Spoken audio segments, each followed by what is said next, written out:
Welcome back to Gollum, and we're still trying to escape this party because this entire part is designed feels like it was designed by a newcomer who has never programmed before. So, can I just fuck? What were they thinking? Yeah, basically. Can I just say, it is like dickish that they don't just let us escape the same way that the cook did. Like, look, shouldn't our reward for rescuing the cook be that we get to escape with her the same way? Why do we have to go a different way? It kind of reminds me, there is a game that is basically a, firefighter simulator job that kind of does that to you, in the sense that it asks you to rescue some, people trapped in a building, but instead of having to exit with them, they literally lock you the game, not in universe, the game literally locks you the door from which they came out of in your face without allowing you to actually escape. I'm still wondering where the hell that orc with a helmet in the shadows went to, because he magically disappeared. And there you go. Suddenly, chapter 10. We're in the final chapter of the game, ladies and gentlemen. The friend. The friend. Well, at least it's over soon. Yes, 2 parts after this. How do they get through the haze we once Although the part after this is 1 hour long, so like if it was consistent, it would be like 3 parts. So if I understand correctly, it sounds like the orcs may have captured Mel, and that's how they got through the haze. Yeah. Probably, again, remember, they're supposed to be led by the kennel man and his daughter. So I guess that means even if we had escaped with Mel, we would have been recaptured by the other faction instead.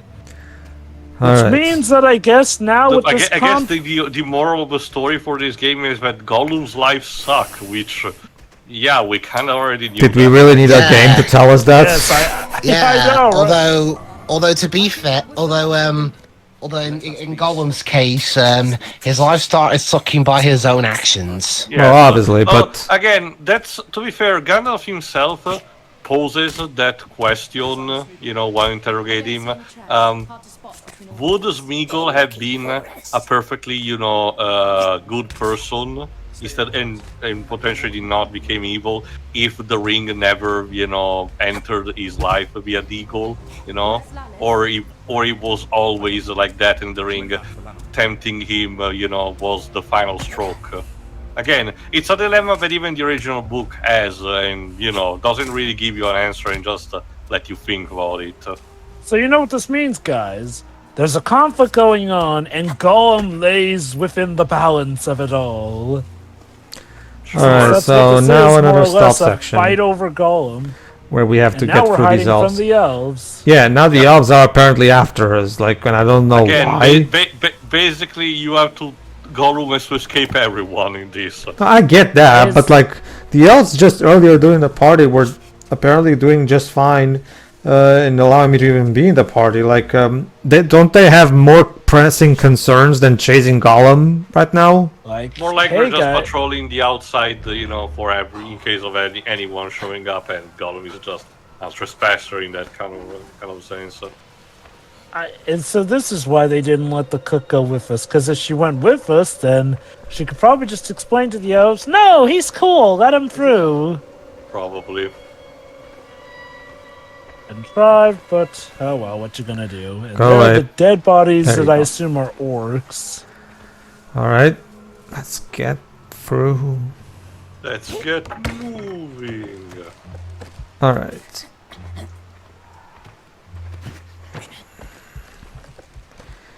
Alright. So I guess this game will try to, I guess it's the game's way of trying to have action and showing the rising stakes. The problem with these stakes is that Gollum don't give a flying fig about any of this stuff. He just wants to survive on his own. Oh, I see. And I guess that is kind of a problem here, because Gollum, sure, yeah, maybe he cares about Mel, and depending on how you go, maybe he cares for the cook, but that's 2 people. We're essentially playing what? That elf, all the way out there, very far away, was able to see me on top of this tree. Did he, Like, come on. I'm not going to hurt you, I promise, even though I just shot an arrow at you. Yeah, I'm just gonna kill you instead. You won't feel anything, so it'll keep to my promise about not hurting you. but I be dead, sis. Really? You hear a loud thud and that didn't get their attention? What was that loud thud? Must have been the wind. This game It was probably just Oh, so my it's like- brother drinking the elf hooch. Yeah, that's like in that moment in Yu-Gi-Oh! Abridged. What's that sound? Is it the wind? Yeah, that's definitely the sound that wind makes. And for the record, during that scene, you just hear clanks of armor because Tristan is wearing a suit of armor in that scene. This game is about as consistent as a game of Wheel of Fortune.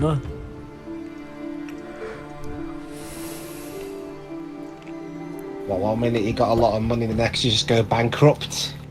That and the fact that Wheel of Fortune by design is made to, be different with each sequence of words.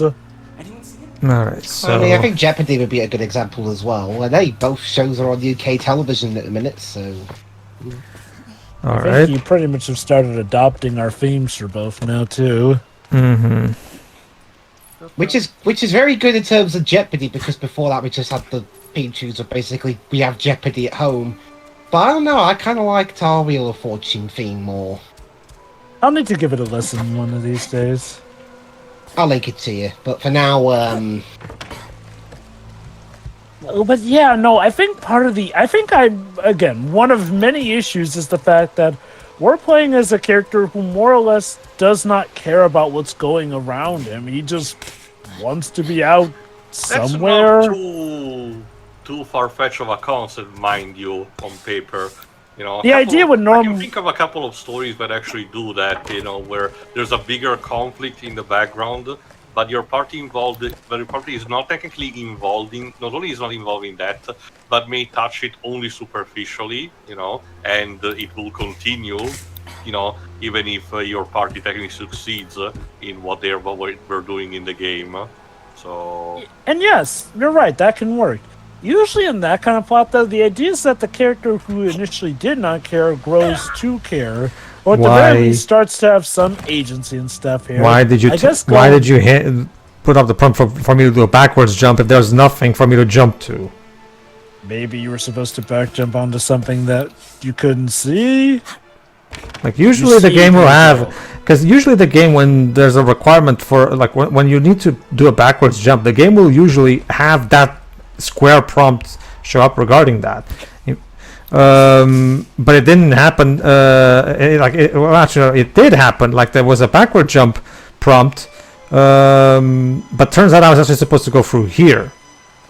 So what was that section even? What was that tree even there for then? Why could I even grow there if it leads to nowhere? It's just like, ugh. Beats me.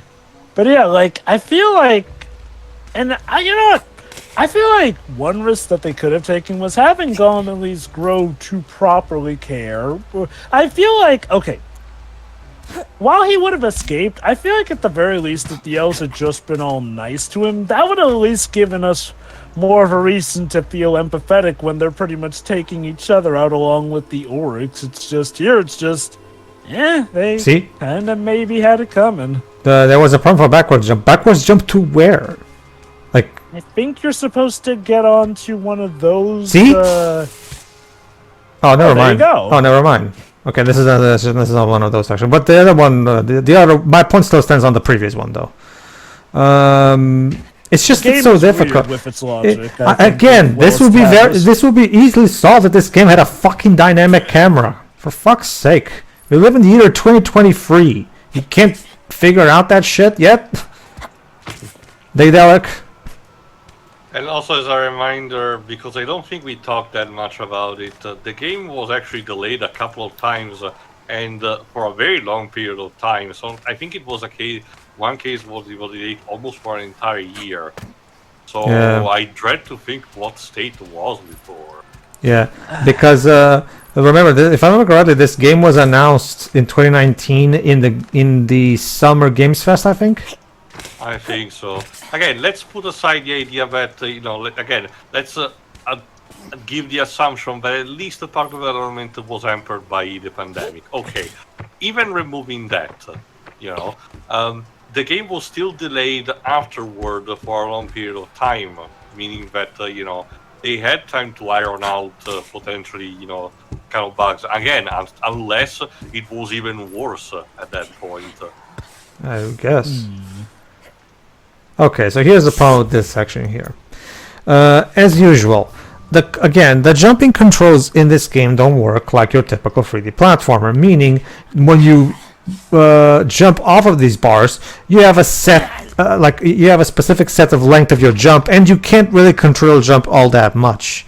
So it becomes a bit difficult to try to jump to that thing.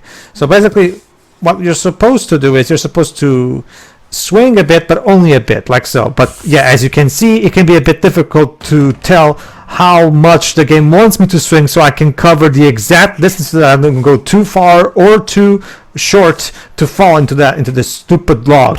Thank fuck, Jesus. Again, don't have this kind of platforming in your game if your controls don't allow for it. Jesus Christ. Okay. So here's another major choice in the game. Lalith, be quiet.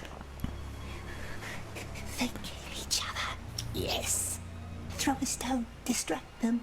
Drop your weapon, alright? Okay, so we can kill either the Beastmaster from the beginning of the game or the cruel she-elf. Or cruel elf, I think. Yeah. No, she-elf, actually, she-elf. There you go. And we killed the she-elf, huh? Sure, why not? I mean, technically the Beastmaster didn't really do much bad to us back in the beginning of the game, technically. I think both of them were assholes for different reasons. So does this affect the morality in the game? Or... Yes. Basically, me killing her will make convincing Gollum later in the game harder. Because again, comparing the two, they were both technically assholes, but one of them is hell-bent on part of an invading army trying to conquer entire Middle Earth. I think there's still a bit of a difference between the two. I'm actually kind of surprised you went with that, given that you seem to be trying to go for the more Smeagol. Oh! And I guess the Beastmaster will let us just pass by? I guess so.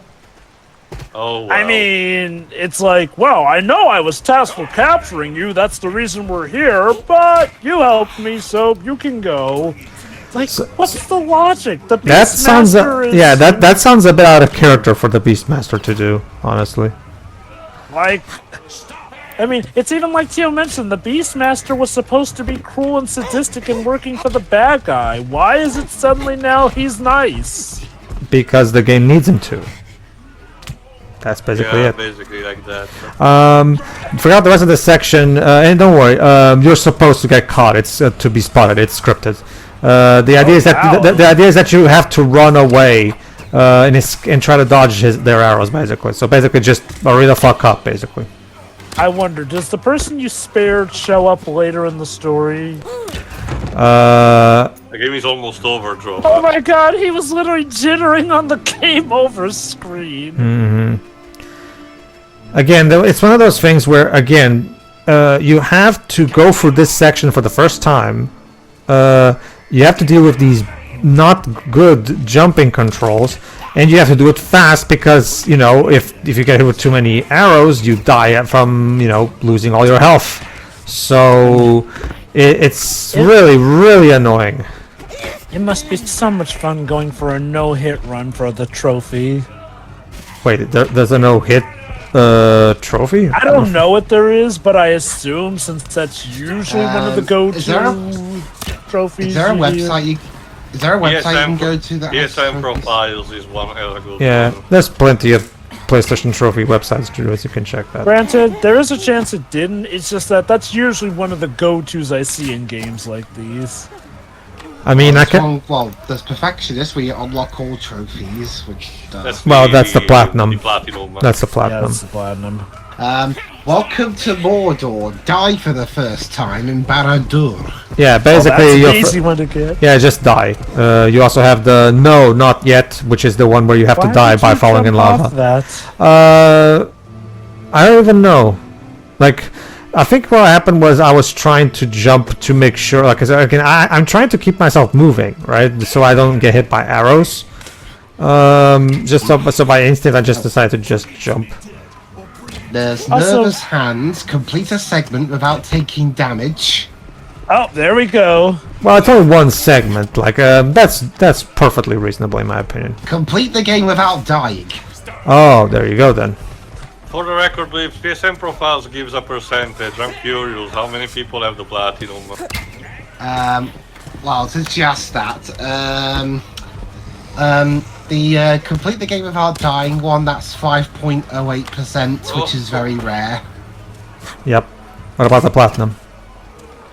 The platinum, 5.03%. Yeah. Oh my god. So basically, the same people that got the go for the game without dying also went all the way and also got the platinum while they were at it. Yeah, makes sense. So basically, the only one who would care to that point is just like people who, you know, are pretty much at that point. Have plenty of time on their hands. No, Just the usual. I usually like to use the joke from South Park's World of Warcraft episode, like, gentlemen, we are dealing with someone who has absolutely no life. How do you kill that which has no life? And I guess the orcs just gave up chasing us through there. It's not like they could fit Well, I through mean- the hole. I mean, to be fair, video games always have things where you hide from the enemy, and if you hide from them for long enough, they give up. Yeah, plenty I of mean, games do even this. Crash Bandicoot gives a better reason for why things that chase you give up. Like there are They some can't orcs fit through a hole. they can't fit through a hole, or like you make enough of a gap that they can't jump over. Almost there. Oh, great! Does this mean the game is almost over? No. Ah. Why do you ask questions to which you already know the answers? I know I've asked this before, but it bears repeating. Okay. It's this game. Moving Does on. things to you. Cutscene now. Oh, never mind. Gollum just magically teleports somewhere else. Okay.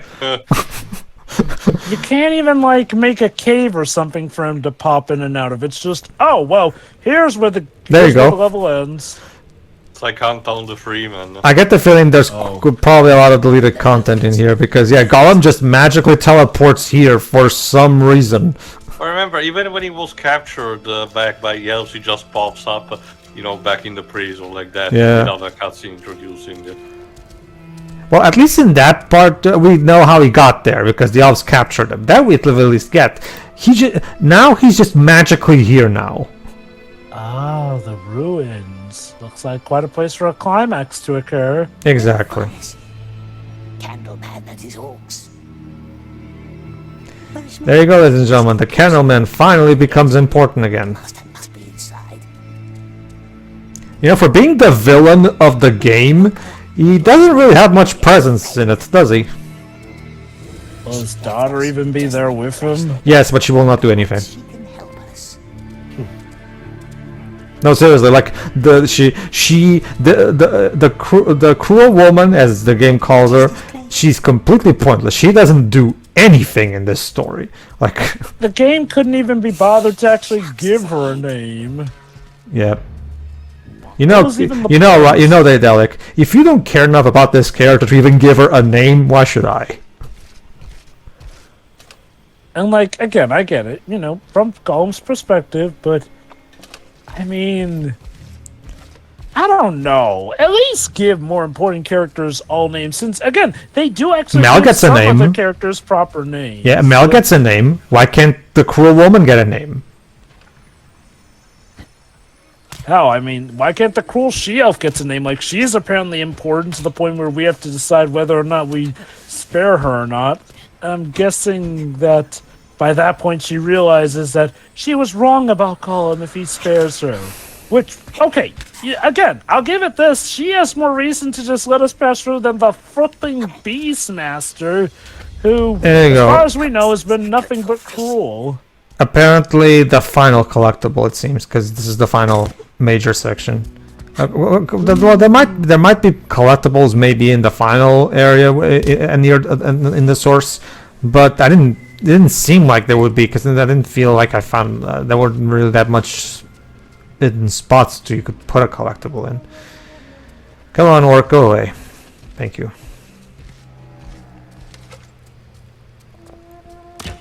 Basically.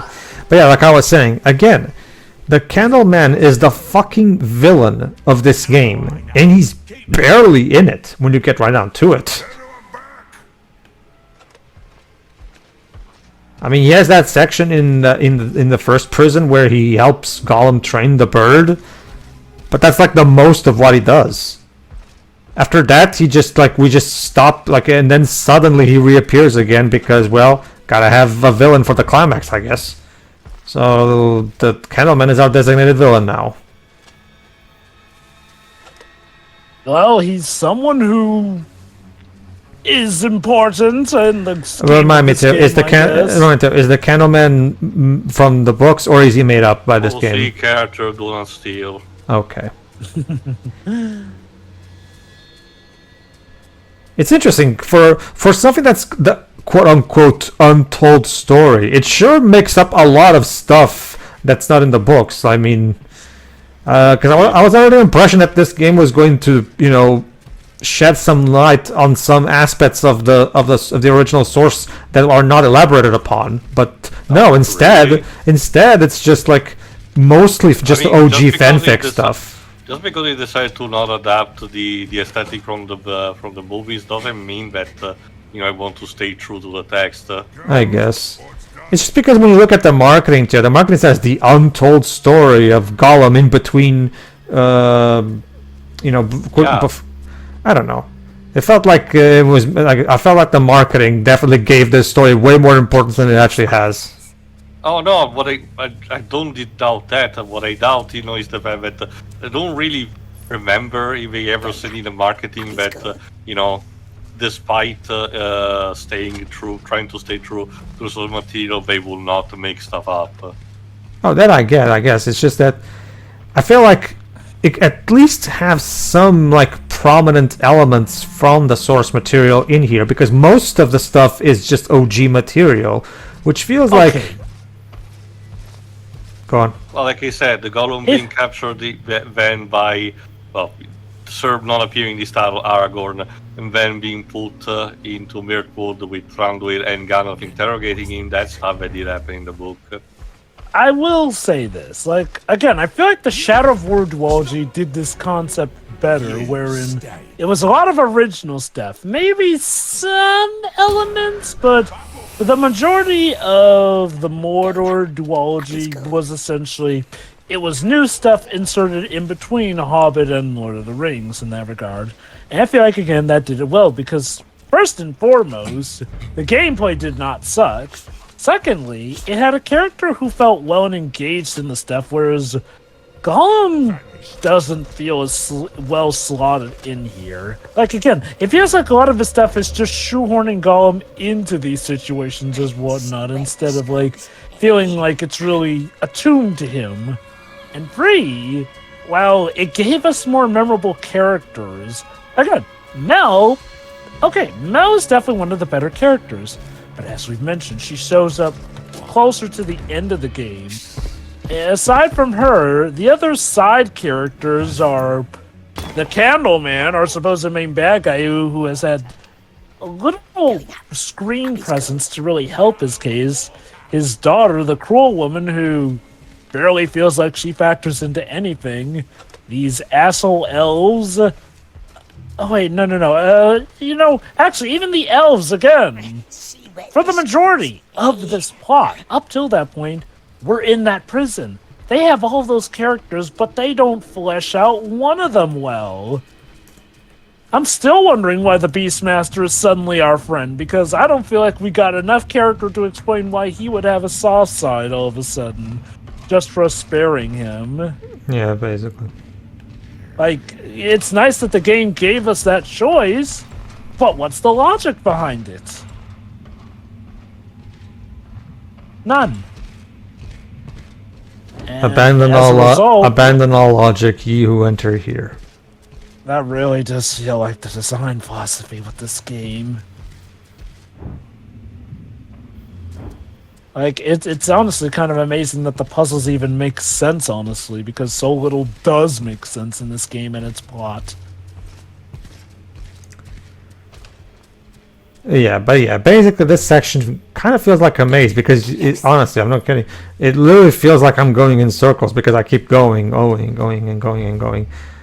Probably just not that a lot of areas look the same. Yeah, the areas mostly just look the same. It feels like we're kind of in a maze, kind of.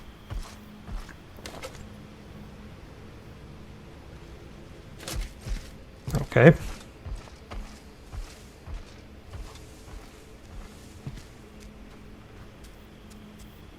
Left or right?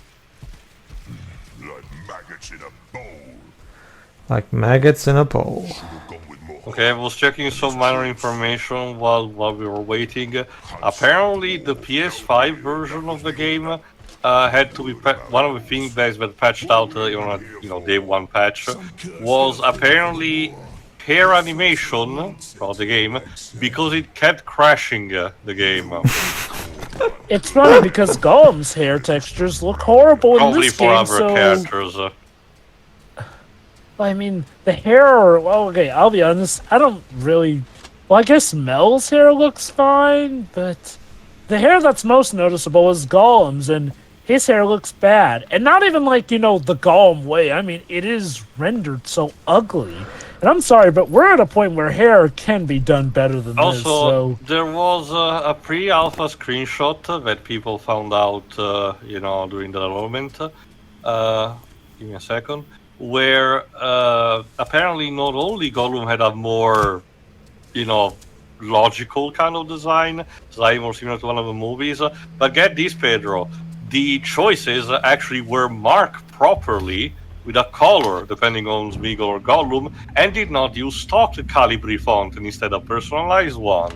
Then what the hell happened then? So much better. Did I miss another glitch? No. Also, holy cow, in the alpha footage, he actually looks more like Andy Serkis Gollum.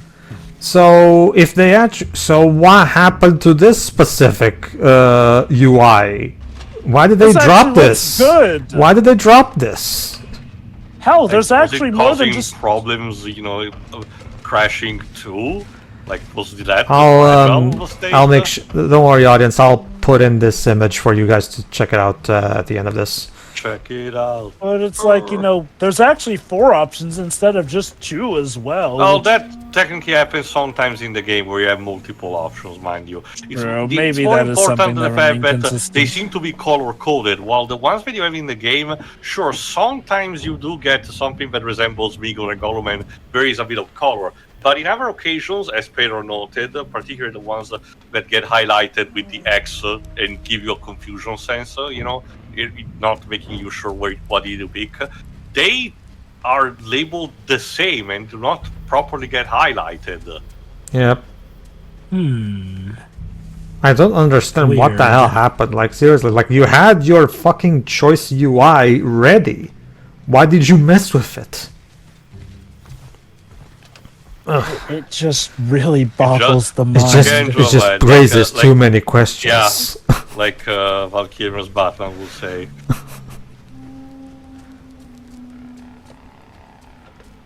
Don't worry, Glebs, you didn't miss anything.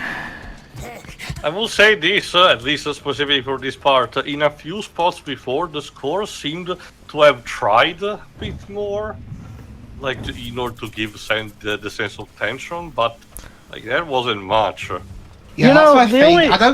I don't mind this movie I don't mind this game's score not typically sounding like Lord of the Rings that much because it's a Gollum game, so you want to try and make things sound a bit different. The problem is it sounds like shit. Like, the again, thing more is, than anything, it has no personality. It's just No. ambient. not only that, it gets to the point where sometimes the music is just unfitting. That's amazing. It's so ambient that it sometimes just does not match up with the scene it's trying to help. I get that there are people who like it, but me personally, again, I want to underline this. Me personally, I never understood the appeal of having ambient music in video games, honestly, because to me, I always prefer to have a natural, proper, memorable score with melodies. And to be honest, I don't understand the appeal of having music that you barely even notice while you're playing. Like, it might as well not even be there. Depends on the game. Okay, not Yeah. what your example, Oh, but let me... I get that, it's just that I never found a game where it works for me, honestly. What about survival horrors, like, say, The Evil Within? I don't remember if their score is actually, properly ambient or, more traditional, but I think for the atmosphere they want to have, it probably might work better. That's the thing too. I don't really play survival horror games that much. Unless of course it's maybe Resident Evil, if that counts as one. Because usually, well, okay. Last of Us does have an ambient. Okay, it does, but it does have more memorable melodies, like specifically the way Gustavo uses the acoustic guitar. That score still has a personality. It has memorable melodies. I can hum the Last of Us theme to you right now if you want. I can't do something like that for this game. That's the thing, though. That's the theme, though. Like, the majority of Last of Us soundtrack is ambient music, mainly stuff played for the background and almost nothing else. It's just that. But this is the thing, Jova. Here's the thing, though. In Last of Us, when the action ramps up, the music also ramps up with it. Not such a thing in this game, though. Oh, no. Well, normally, I think ambient music can work. This is a case where, no, I'm sorry. If they were going for ambient, they were trying too hard to be ambient. Because, like I said, it's to the point where sometimes the music just doesn't even fit. To me, it's okay. I guess it's one of those things where it's just like, if that's the style they want to go for. My problem, of course, is when you try to do something that with this the Lord of the Rings franchise, thanks to Howard Shore, has a well-known musical style. And yes, I get that, like we have just said, we're not going to get the heart-pounding score that Howard Shore is known for when it comes to Lord of the Rings. I get that. But you could still have some kind of a hint of that memorability in here, like me and Theo just talked about. You could have some kind of like, for example, there's a lot of pan shots where you see the scenery. You could do a more toned down, a little more calm and low-key version of a Howard Shore style theme. Not the actual Howard Shore theme, because you don't have the rights for it. I get that, but again, you could do a mock version of it. This isn't rocket science. You can do this stuff. It's a similar problem that I have with, like, again, maybe it's just because I've been very unlucky with ambient music in games. Like, for example, like recently with Tears of the Kingdom. But I'm not a fan of the direction they took with the Zelda music in the recent two games. Like, one particular moment that baffles the fuck out of me in Tears of the Kingdom. This is not a spoiler. You fight Ganondorf in Tears of the Kingdom. Spoilers, right? Yeah. Oh. Guess what, guys? In Mario Wonder, Mario defeats Bowser. I know, major spoilers, right? But the point is, basically, here's the thing: when you're about to fight Ganondorf, the cutscene that precedes it has amazing music, really good heart-pounding music with drums and all that stuff. Then the boss battle starts, and the music literally falls asleep. And I'm just like, what the fuck are you doing? This is the big boss battle against Ganon, and the music just decides to calm down? How does that make any sense from a scoring perspective? Like, how? I don't know. It's just, maybe there's just some people, like a crowd, that prefers this style of music where, boss themes should totally be ambient and low-key. I don't know. To me, it just feels wrong to do a boss theme like that. It's just like, it's meant to be a heart-pounding battle between the hero and the villain. The music should go all out. I don't know. One thing to remember is that ambient music can also be heart-pounding. Again, Last of Us soundtrack is mainly all ambient stuff, just made for the background here. There's like I get that, Jova. But Zelda music is not like that, though. It makes little sense to me when the series has always been known to have heart-pounding Howard Shore style boss themes, but now in the new games they decided to just change that for some reason. I don't get it. I don't understand the appeal of that change. They do make it pretty clear that the Breath of the Wild series is meant to definitely differ from the typical Zelda venture. But look, there's a time and place for us to talk about that. part is Sure, already sure. tracking See ya. on as is. See ya, see ya. Yeah. Alright, basically, here's the image for you guys to see, everybody. Like, I've already put it up. Alright, see ya. Mhm. See ya.